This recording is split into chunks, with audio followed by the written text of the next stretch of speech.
हम कई बार सोचते हैं कि हम इतने दुखी क्यों हैं, किन कर्मों की सजा हम काट रहे हैं, किस लिए परेशान हैं, कौन से ऐसे प्रारब्ध हैं जिसकी वजह से हमें इस जन्म में दुख मिल रहा है। कई बार हमारे मन में ये प्रश्न उठते हैं।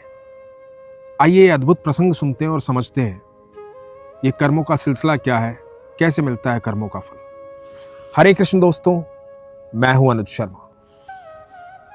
एक बार एक राजा था, बहुत ही दयावान था, बहुत ईमानदार था, प्रजा से बेहद प्यार करता था।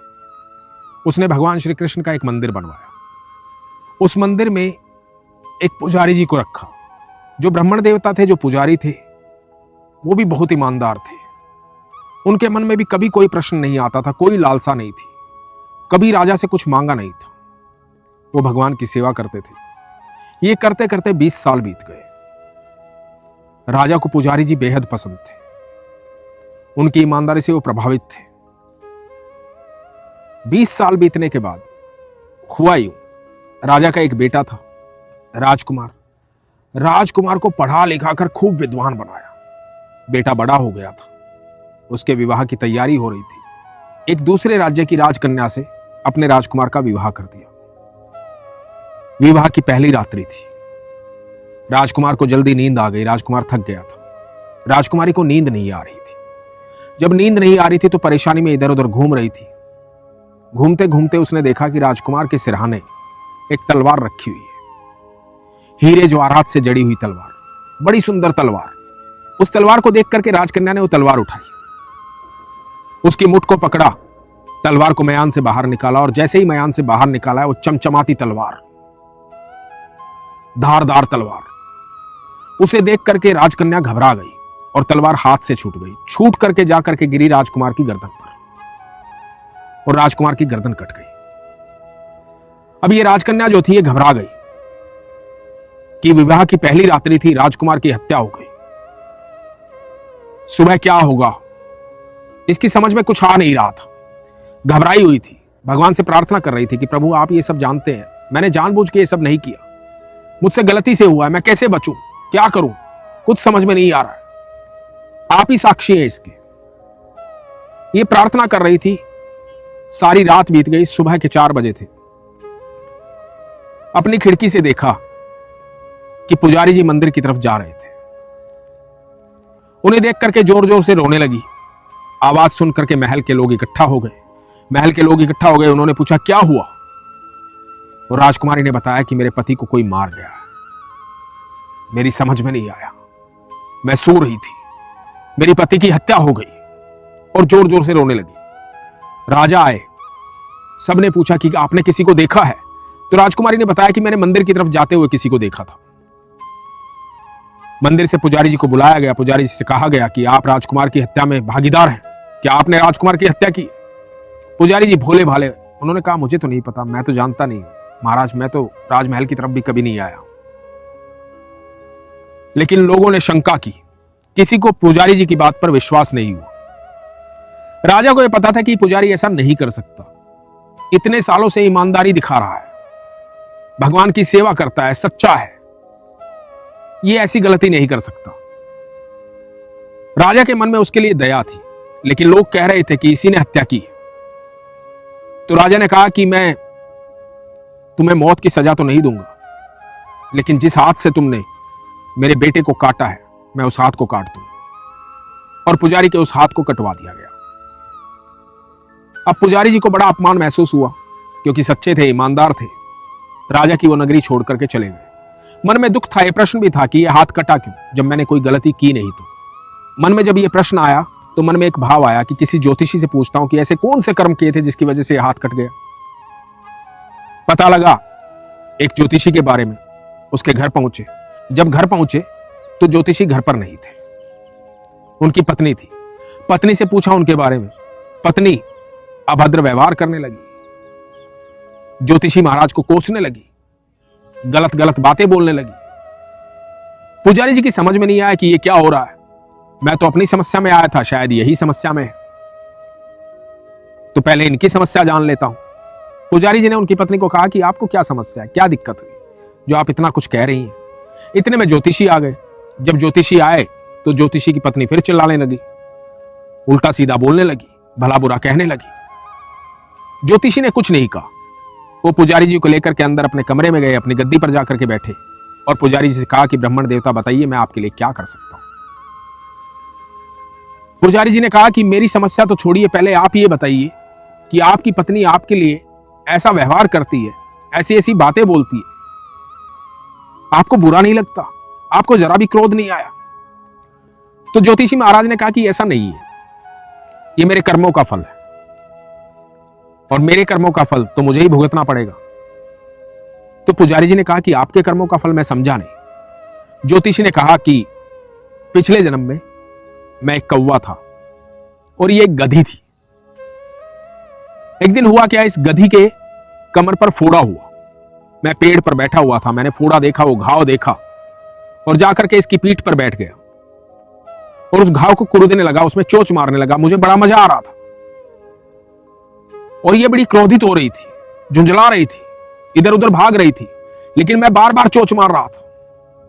मुझे बड़ा आनंद आ रहा था इसको परेशान करने में, इसलिए मैं उड़ नहीं रहा था, मैं इसको परेशान करने लगा। धीरे धीरे मेरी आदत बन गई इसको परेशान करने की। एक दिन हुआ यूं कि ये वहां से वो स्थान छोड़ करके दूसरे जंगल में चली गई, गंगा किनारे। मैं भी इसको ढूंढता हुआ वहां पहुंचा और मैंने देखा कि ये यहां मिल गई है। मैं फिर से इसकी पीठ पर बैठा और फिर से इसके घाव को कुरेदने लगा, इसके घाव में चोंच मारने लगा। ये मुझसे भागना चाहती थी, इधर उधर भाग रही थी, लेकिन बच नहीं पा रही थी क्योंकि मैं पीठ पे बैठा था और ये कुछ कर नहीं सकती थी। मैं घाव में चोंच मारता रहा और चोंच मारते मारते मेरी चोंच इसकी एक हड्डी में फंस गई। अब ये मुझे उड़ाना चाहती थी लेकिन मैं उड़ नहीं पा रहा था क्योंकि चोंच हड्डी में फंस गई थी। तो वहां गंगा में ये उतर गई और इसको लगा कि मैं पानी से उड़ जाऊंगा, लेकिन गंगा में उतरने के बाद भी मैं पानी से नहीं उड़ा क्योंकि मेरी चोंच हड्डी में फंस गई थी। गंगा का तेज बहाव आया, हम दोनों गंगा में बह गए और दोनों की मृत्यु हो गई। गंगा में बहने के कारण हमें फल यह प्राप्त हुआ कि मैं बना एक महान ज्योतिषी और यह बनी मेरी पत्नी, एक विद्वान पत्नी। लेकिन जो कर्म मैंने किए थे उनको तो मुझे भुगतना ही था, तो इसकी आखिरी सांस तक मुझे अपने कर्म भुगतने हैं। इसलिए मुझे बुरा नहीं लगता, क्योंकि मुझे बुरा लगेगा, मैं इसे कुछ कहूंगा तो मेरे कर्म फिर से बंधने शुरू हो जाएंगे और फिर से मुझे उन कर्मों का फल भोगना पड़ेगा। इसलिए मैं शांत रहता हूं। पुजारी बड़ा आश्चर्यचकित हुआ कि ये तो अद्भुत लीला है, कमाल की बात है। मन में आया कि मैं भी जानूं कि मेरा हाथ कटा क्यों। तो पुजारी जी ने ज्योतिषी को कहा कि मुझे बताइए, मैं निरपराध, भगवान की सेवा करने वाला, भगवान से प्यार करने वाला, ईमानदार, मेरा हाथ क्यों कटा? तो ज्योतिषी ने कहा कि तुम्हारी भी एक कहानी है, तुम भी अपने कर्म का फल भुगत रहे हो। बिना कर्मों के फल के किसी को कष्ट नहीं आता, किसी को सुख नहीं मिलता, सब अपने कर्मों का फल भुगत रहे हैं। जो आपके आसपास रिश्तेदार हैं, ये सब आपके कर्मों का फल है। सबका कुछ ना कुछ चुकाना है आपको, या सबसे कुछ ना कुछ लेना है आपको। तो ज्योतिषी ने बताया पुजारी जी को कि पिछले जन्म में आप एक तपस्वी थे, एक वन में तपस्या कर रहे थे। जो राजकुमार था वो एक कसाई था और जो राजकन्या थी वो एक गाय थी। वो कसाई उस गाय को काटने के लिए उसके पीछे भाग रहा था। जब पकड़ ली और काटने लगा तो गाय छुटकर भाग गई। गाय छुटकर भागी तो आपके सामने से होकर के गुजरी। कसाई भागता भागता आपके पास पहुंचा, आपसे पूछा कि गाय को देखा है? आप तपस्वी थे, आपने कसम खाई थी कभी झूठ नहीं बोलूंगा, इसलिए आपने कसाई को बताया कि गाय इस तरफ गई है। और कसाई उस तरफ गया, उसको गाय मिल गई। गंगा किनारे की यह बात है। वो गाय को काटने लगा, इतने में एक शेर आया और शेर ने आके कसाई और गाय दोनों को खा लिया। दोनों की जो हड्डियां हैं वो गंगा में प्रवाहित हो गई। गंगा में प्रवाहित होने के कारण अगला जन्म मिला कसाई को राजकुमार का और गाय को राजकन्या का। और आप जो थे, आपने जिस हाथ से इशारा किया था कि गाय उस तरफ गई है, उसी हाथ को काटा गया और उस गाय ने राजकन्या बनकर के राजकुमार को उसके कर्म का फल दिया। कर्म के फल से कोई नहीं बच सकता। पुजारी विस्मित था, हैरान था। दोस्तों, हमारे जीवन में जो कुछ भी घटित हो रहा है वो हमारे कर्मों के कारण हो रहा है। यदि हम उनका विपरीत उत्तर देते हैं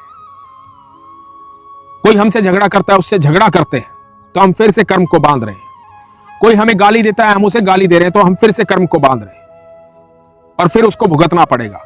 जिस प्रकार का कर्म हमने किया होगा उस प्रकार का फल हमें प्राप्त होगा। कर्मों के फल से कोई नहीं बच सकता है और ना ही कोई कर्महीन हो सकता है। भगवान श्री कृष्ण इसके बारे में अद्भुत उपाय बताते हैं कि आप इस बंधन से मुक्त कैसे हो सकते हैं, बच कैसे सकते हैं कि आपको किसी भी प्रकार के कर्म का कोई फल ना मिले। कैसे आप सुरक्षित हो सकते हैं, कैसे आप सुख और दुख से परे जा सकते हैं। तो भगवान श्री कृष्ण श्रीमद् भगवद गीता में अर्जुन को कहते हैं कि तू अपने सारे कर्मों को मुझे समर्पित कर दे और निश्चिंत हो जाओ। जब सारे कर्म मुझे समर्पित कर देगा तो कर्म भी मेरे होंगे और फल भी मेरा होगा, तो सिर्फ आनंद में होगा। भगवान ने अर्जुन को यही बात कही थी कि इस युद्ध में सब लोगों को मैं मार चुका हूं, तुझे जीत का श्रेय देना चाहता हूं और तू घबरा मत, डर मत, निश्चिंत रह। तू अपने सारे कर्मों को मुझे समर्पित कर दे। तू इनका वध नहीं कर रहा, इनका वध मैं करूंगा। मैं कर रहा हूं क्योंकि वो कर्म मैं करूंगा, इसलिए निश्चिंत हो जाओ। दोस्तों, जब हम अपने सारे कर्मों को भगवान को समर्पित कर देते हैं तो ना कर्म हमारा होता है, ना फल हमारा होता है। हमारे पास सिर्फ होता है आनंद, सुख, प्रेम, खुशी, चेहरे पर मुस्कुराहट, चेहरे पर अद्भुत तेज। जितने संत महात्मा तपस्वी होते हैं, साधु होते हैं, भगवान के करीब होते हैं, ईश्वर के करीब होते हैं, वो सब निष्काम भाव में जीने का प्रयास करते हैं और जैसे ही प्रयास करना शुरू करते हैं आनंद की अनुभूति होनी शुरू हो जाती है।